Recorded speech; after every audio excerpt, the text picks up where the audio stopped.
प्रिय विद्यार्थियों, आज हम धर्म दर्शन के प्रश्न पत्र के अंतर्गत ईश्वर के गुण क्या होते हैं और ईश्वर के गुणों से क्या हमारा अभिप्राय होता है, इसकी चर्चा करेंगे। ईश्वर के गुण, जैसा कि जब हम बोलते हैं तो ये गुण कहाँ होते हैं? हम जानते हैं कि इन गुणों का आधार जो एक धार्मिक व्यक्ति होता है, जो ईश्वर के प्रति निष्ठा या भावना रखता है, उसमें ये गुण पाए जाते हैं। यानी उसकी भावना जो है एक तरह से ईश्वर के गुणों का आधार होती है, या उस भावना से ही हम ईश्वर के गुणों की पुष्टि करते हैं। क्योंकि हमने पिछले लेक्चर में भी ये जाना था कि ईश्वर जो है वो श्रद्धा का विषय है। ईश्वर की पुष्टि तर्क या अनुभव या प्रत्यक्ष से नहीं की जाती। एक धार्मिक व्यक्ति अपनी गहराई में जो धार्मिक ज्ञान और अनुभव प्राप्त करता है, उसमें वो अपने ईश्वर की पुष्टि करता है। तो ईश्वर के जब हम गुणों की बात करते हैं तो उसके साथ ही साथ एक बात और भी आ जाती है ईश्वर के व्यक्तित्व पूर्णता की। यानी ईश्वर जो है एक व्यक्तित्वपूर्ण सत्ता है, और ऐसा अधिकांश ईश्वरवादी धर्म मानते भी हैं। क्योंकि यदि ईश्वर की व्यक्तित्व पूर्णता को स्वीकार नहीं किया जाएगा तो एक धार्मिक व्यक्ति के लिए ईश्वर से संबंध कायम करना, उसके प्रति श्रद्धा रखना बहुत मुश्किल हो जाएगा। इसलिए ईश्वर की व्यक्तित्व पूर्णता को अनेक धार्मिक दर्शन, आप जैसा कि जानते हैं ईश्वरवादी दर्शन है, तटस्थ ईश्वरवाद है, इनमें स्वीकार किया जाता है। सिर्फ सर्वेश्वरवाद एक ऐसा दर्शन था जिसमें कि हमने देखा था कि वो निर्वैयक्तिक ईश्वर की धारणा को मानता है, और उसके संबंध में हम आपत्ति भी करते हैं कि एक निर्वैयक्तिक ईश्वर से जो है एक धार्मिक व्यक्ति किस तरह से संबंधित हो सकता है। तो ईश्वर के गुणों की चर्चा में सबसे प्रारंभिक बात यह है कि ईश्वर की व्यक्तित्व पूर्णता की बात भी आती है। यानी ईश्वर की व्यक्तित्व पूर्णता का या उसकी पर्सनालिटी होने का प्रत्यय ईश्वर के गुण या एट्रीब्यूट से जुड़ा हुआ है। अब ईश्वर का व्यक्तित्व किसे कहेंगे? हम जानते हैं, हम किसी मनुष्य के व्यक्तित्व की बात करते हैं तो उसके आत्मचेतन होने की बात करते हैं, यानी वो अपना बोध रखता है। दूसरा, अपने आप अपना निर्णय ले सकता है। तीसरा, अपने संकल्प को पूरा करने के लिए उसके पास स्वतंत्रता होती है। तो ईश्वर की व्यक्तित्व पूर्णता की भी इन्हीं शब्दों के संदर्भ में हम व्याख्या करेंगे। परंतु ईश्वर की पूर्णता मानव से भिन्न है, क्योंकि मनुष्य तो जिस तरह से आत्मा और शरीर का संयुक्त रूप है, ईश्वर के संबंध में शरीरी होने की बात नहीं है। ईश्वर को हम शरीर से सीमित नहीं मानते। तो ईश्वर की व्यक्तित्व पूर्णता का एक विशिष्ट अर्थ में प्रयोग धर्म के अंतर्गत किया जाता है। परंतु ईश्वर की व्यक्तित्व पूर्णता के गुणों में हम आत्मचेतन होने को, सेल्फ कॉन्शियस होने को स्वीकार करते हैं। आत्मनिश्चित, सेल्फ सफिशिएंट, यानी उसके निर्धारित करने के लिए किसी अन्य की उसको अपेक्षा नहीं है। इसी अर्थ में ईश्वर स्वतंत्र होता है। ईश्वर में संकल्प स्वतंत्रता है, यानी ईश्वर जो है वो समस्त सृष्टि के बारे में और स्वयं के बारे में तो है ही। जब वो सेल्फ सफिशिएंट है तो निर्णय ले सकता है और अपने संकल्पों को साकार कर सकता है। विशिष्ट, यानी ईश्वर की ये सब जो गुण हैं ये असाधारण है, और साथ ही ईश्वर एक ऐसी सत्ता है जो देश काल की सीमा से बंधा हुआ नहीं है। जब हम सामान्य मनुष्यों को देखते हैं तो वो देश काल की सीमा में होते हैं, सामान्य वस्तुएं देश काल की सीमा में होती हैं, परंतु ईश्वर देश काल की सीमा में बंधा हुआ नहीं है। इसलिए यदि प्रश्न आता है ईश्वर की व्यक्तित्व पूर्णता से आप क्या समझते हैं, तो ईश्वर की व्यक्तित्व पूर्णता ईश्वरवादी धर्मों में बड़ी आवश्यक मानी गई है। क्योंकि यदि ईश्वर व्यक्तित्वपूर्ण होगा तभी एक धार्मिक व्यक्ति या एक उपासक अपने उपास्य से संबंध बना सकता है, उसके प्रति श्रद्धा रख सकता है, प्रार्थना रख सकता है, प्रार्थना कर सकता है, प्रतिबद्धता रख सकता है। और ईश्वर की व्यक्तित्वपूर्णता से तात्पर्य उसमें आत्मचेतन, आत्मनिश्चित, संकल्प स्वातंत्र से युक्त, असाधारण व्यक्तित्व और देश काल की सीमा से आबद्ध नहीं होना स्वीकारे जाते हैं। और धर्म दार्शनिक ये मानते भी हैं कि एक व्यक्तित्वहीन ईश्वर की धारणा यदि स्वीकारी जाए तो वो धार्मिक चेतना के बहुत अनुकूल नहीं होती। यानी किसी न किसी रूप में आपको वो बौद्धिक चेतना अधिक लगेगी, वैज्ञानिक चेतना अधिक लगेगी, क्योंकि धार्मिक चेतना अपनी एक विशिष्ट प्रकार की चेतना है, और वो चेतना व्यक्तित्वपूर्ण ईश्वर की सत्ता को साथ में रखती है। यदि ईश्वर को व्यक्तित्वपूर्ण नहीं माना जाएगा तो प्रोफेसर गैलेविन ने ऐसा माना कि धार्मिक चेतना फिर भ्रम हो जाएगी, वो इल्यूजन हो जाएगी, वो एक तरह से मिथ्या सिद्ध हो जाएगी। तो धार्मिक चेतना यदि भ्रमात्मक नहीं है तो इसका मतलब ईश्वर के संबंध में जैसा धार्मिक व्यक्ति महसूस करता है उसके व्यक्तित्व की सत्ता है। इसी तरह से प्रोफेसर ब्राइटमैन ने भी ईश्वर की व्यक्तित्व पूर्णता का समर्थन किया है और ये कहा है कि पूरा धर्म ही विशेष रूप से मानवीय अनुभूति है। यानी हम ईश्वर के गुणों को यदि मानवीय अनुभूति से परे या मानवीय भावना से अलग करके ढूंढने की चेष्टा करेंगे तो हम पुष्ट नहीं कर सकते।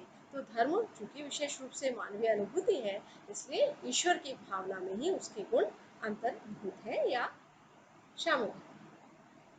अब ईश्वर के गुणों की पुष्टि, जैसा कि अभी हम बात कर रहे थे कि धार्मिक चेतना से ही होती है, और जैसे जैसे धार्मिक चेतना विकास को प्राप्त करती है ईश्वर के गुणों की, यानी ईश्वर में बहुत सारे गुण हैं और आप देखेंगे आगे जब चर्चा हम विस्तार से करेंगे कि कैसे धर्म की चेतना के विकास के साथ साथ ईश्वर के गुणों में भी नए गुणों का प्रवेश आया है। अब ये गुण वस्तुनिष्ठ है या आत्मनिष्ठ है?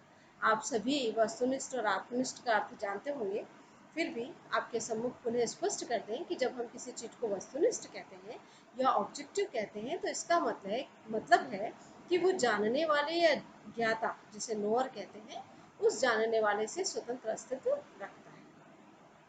जैसे भौतिक वस्तुओं को जब हम देखते हैं तो हमारी अनुपस्थिति में भी वो होती हैं, हमारा मन जो है वहाँ नहीं है तो भी है, यानी हम उनका होना हमारे मन पर या उनका जानना हमारे मन पर निर्भर नहीं है। परंतु जो आत्मनिष्ठ गुण होता है उसका जैसे कई अनुभव हम करते हैं, सुख दुख गर्मी सर्दी, तो ये कहीं ना कहीं हम अपने मन के सापेक्ष जो है उनको महसूस करते हैं, उनका बोध हमें मन के सापेक्ष होता है। तो जब कोई ज्ञान ज्ञाता के मन के सापेक्ष होता है तो वो सब्जेक्टिव या आत्मनिष्ठ होता है। अब जब हम ईश्वर के गुणों की बात करते हैं तो वहाँ भी ये बात आती है कि धार्मिक भावना में ईश्वर के गुणों की पुष्टि होती है। तो इस संबंध में ये कहा जाता है कि एक तरह से ये मनुष्य जो है ईश्वर का भी मानवीकरण कर देता है। तो एंथ्रोपोमॉर्फिज्म जो है इसको मानवीकरण या मानवीयकरण भी कह सकते हैं। इसमें हम अपने गुण ईश्वर पर आरोपित कर देते हैं। तो मनुष्य द्वारा अपने व्यक्तित्व के गुणों का आरोपण ईश्वर पर करना मानवीकरण कहलाता है। अब यदि ऐसा सोचा जाए कि ईश्वर में गुण नहीं है, मनुष्य उसका आरोपण करता है, तो ये तो कल्पना मानी जाएगी। तो इस प्रकार से ईश्वर के गुण आत्मनिष्ठ है, ऐसा विचार भी कुछ दार्शनिक रखते हैं।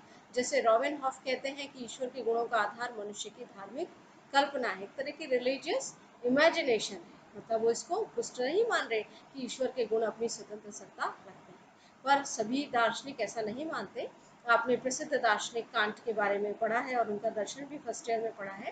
कांट ऐसा मानते हैं कि ईश्वरीय गुण अपना स्वतंत्र अस्तित्व रखते हैं और भी ईश्वर और विश्व के संबंध को प्रकट करते हैं। यानी ये जो विश्व है और ईश्वर का संबंध है ये इसके गुणों के द्वारा ही प्रकट होता है। तो ईश्वर के संबंध में गुणों के आत्मनिष्ठ वस्तुनिष्ठ दोनों होने की चर्चा आती है। अब हम जो हमारा पाठ्यक्रम है उसमें ईश्वर के गुण की बात की गई है। तो सर्वप्रथम तो हमें ये जान लेना चाहिए कि ये गुण भी दो प्रकार के हैं। यानी ईश्वर के गुणों को आप कह सकते हैं, यदि आपसे लंबा विस्तृत प्रश्न पूछा जाता है कि ईश्वर के गुणों को समझाइए, तो जैसा कि पहले अभी हमने समझा, आपको ये भी समझाना है कि गुण जो है ईश्वर की के गुण मनुष्य की धार्मिक भावना से पुष्ट होते हैं, धार्मिक चेतना के विकास से पुष्ट होते हैं। दूसरा, उसके साथ ईश्वर की व्यक्तित्व पूर्णता का प्रत्यय भी आता है। व्यक्तित्व पूर्णता का प्रत्यय क्या है ये भी आप समझाएंगे, और उसके बाद आप ये स्पष्ट करेंगे कि ईश्वर के जो गुण हैं, यानी गुण वो है जो उसके स्वरूप का अंग है, उसे अलग गुणों को जो है उस ईश्वर से अलग नहीं किया जा सकता, और ईश्वर को सोचने के लिए या विचारने के लिए इन गुणों को साथ में लेना ही पड़ता है। तो ईश्वर के जो गुण हैं उनके दो प्रकार माने गए हैं, यानी इसका वर्गीकरण इस प्रकार से किया गया है: तात्विक गुण और नैतिक गुण। तात्विक या मेटाफिजिकल गुण से तात्पर्य है कि जो ईश्वर की सत्ता या अस्तित्व से संबंधित गुण है, जो उसके अस्तित्व के रूपों को व्यक्त करते हैं, वे तात्विक गुण हैं। और नैतिक गुण का मतलब है कि ईश्वर के अंदर जो नैतिक दृष्टि से शुभ आचरण है, या ईश्वर को तो आचरण की आवश्यकता इस रूप में हमारी तरह नहीं है कि वो गलत भी कर सके और सही भी कर सके। ईश्वर तो हमेशा जो है वो सही ही चुनता है, इसीलिए ईश्वर को जो है पूर्ण शुभ माना जाता है और मनुष्य के संदर्भ में सीमित शुभ की बात की जाती है। जब आप कांट का दर्शन पढ़ेंगे तो इसको भी आप देखेंगे कि ईश्वर का संकल्प भी पवित्र संकल्प होता है और मनुष्य का शुभ संकल्प होता है, क्योंकि मनुष्य का शुभत्व जो है हमेशा सीमित होता है, उसमें बाधाएं आती हैं, पर ईश्वर जो है उसका शुभ होना सहज रूप से होता है। तो जब हम नैतिक गुणों की बात करते हैं तो हम ईश्वर के व्यक्तित्व के उस पक्ष की बात करते हैं जो पूर्ण रूप से सद्गुण युक्त है। अब तात्विक गुणों में कौन कौन से गुण आते हैं, इसमें हम देखते हैं सर्वशक्तिमता यानी ईश्वर का ऑल पावरफुल होना, शक्तिशाली होना, ये सब तात्विक गुण है। सर्वव्यापकता यानी उसका सब जगह विद्यमान होना, उसका अस्तित्व ऐसा नहीं है किसी एक जगह है, उसका अस्तित्व सब जगह है।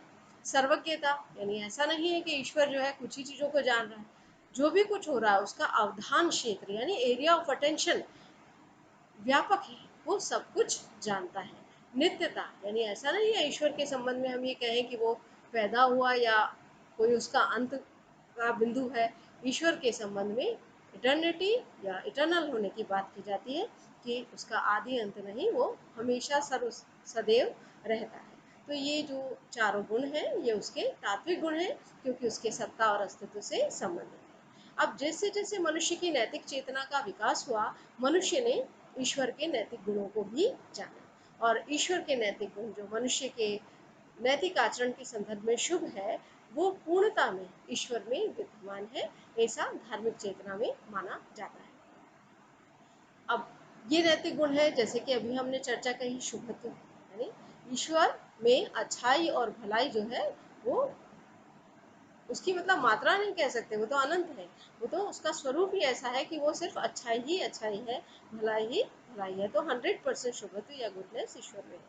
इसी तरह से दयालुता, जब हम कहते हैं ना कि भगवान दयावान है या अल्लाह जो है वो रहम करता है, तो इसका मतलब है या गॉड इज काइंड, जो तो इस तरह की जो बात की जाती है उसमें हम ये ईश्वर के स्वरूप के संबंध में बता रहे हैं कि वो बहुत दयालु है। तो आप यदि उससे किसी भी तरह की प्रार्थना करते हैं, आप सच्चा पश्चाताप करते हैं, तो ईश्वर कभी ऐसा नहीं है कि आपके प्रति कुछ बुरा करे, वो सदैव दयालु रहता है, आपकी मदद ही करता है, आपके ऊपर रहम ही करता है, तो दयावान है। तो ये जो मनुष्य के संदर्भ में जब हम दयावान होना सोचते हैं तो उसकी सीमा है, पर ईश्वर के दयालु होने की जब बात करते हैं तो प्रत्येक धर्म में जब इस तरह के नैतिक गुणों को ईश्वर में माना जाता है तो ये माना जाता है कि फिर उससे कहीं भी कभी अपवाद नहीं होता, वो पूर्ण रूप से दयालु है।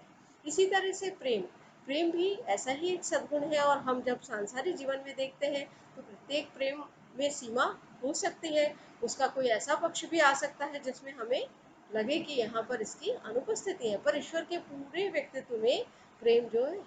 इसलिए ईश्वर को हम कैसे जानते हैं, हम यदि उदाहरण रूप में या उसकी झलक देखना चाहते हैं तो भी धार्मिक व्यक्ति कहते हैं कि जब हम सामान्य संसार में प्रेम का अनुभव करते हैं तो इसकी तो सीमाएं होती हैं, पर उस ईश्वर के प्रति प्रेम की कोई सीमाएं नहीं है और ईश्वर में भी प्रेम की कोई सीमा नहीं है। तो इसी आधार पर एक जो धार्मिक चेतना होती है वो आनंद को अनुभव करती है, बहुत गहरे में जुड़ती है और ईश्वर के उस स्वरूप को यानी ऐसा स्वरूप जिसमें छल कपट नहीं है उसको महसूस करती है। इसी तरह से ईश्वर का जो नैतिक गुण है वो न्यायशीलता को माना जाता है। हम संसार में देखते हैं न्याय को शुभ कहते हैं, अन्याय को अशुभ कहते हैं, पर ईश्वर के जो भी निर्णय है उसमें हमेशा न्याय ही होता है, क्योंकि वो उसका स्वरूप है, न्यायशीलता उसका स्वभाव है।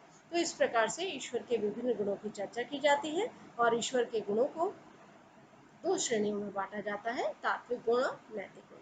आज की हमने जो चर्चा की इसके आधार पर इस धर्म दर्शन के प्रश्न पत्र में भी आप जब आपका परीक्षा होगी तो ये पाएंगे कि कुछ छोटे क्वेश्चंस भी आते हैं, तो इसके आधार पर हमने कुछ संप्रत्यय आपके समक्ष दिए हैं। इस असाइनमेंट में आप कोशिश करिएगा कि आज के इस लेक्चर को सुनकर आप इन शब्दों को जो है स्पष्ट कर सके और अपने ही शब्दों में समझा सकते हैं। पर ये जो आपके समक्ष संप्रत्यय हैं मैं उनको पढ़ देती हूँ। व्यक्तित्व कोण यानी पर्सनालिटी, ईश्वर गॉड, मानवीकरण एंथ्रोपोमॉर्फिज्म, तात्विक गुण मेटाफिजिकल एट्रीब्यूट, नैतिक गुण मॉरल एट्रीब्यूट, आत्मनिष्ठ यानी सब्जेक्टिव, वस्तुनिष्ठ यानी ऑब्जेक्टिव। तो इन जो है संप्रत्ययों की आप परिभाषा लगभग 100 शब्द में करके अभ्यास कर सकते हैं अपनी परीक्षा के लिए। धन्यवाद।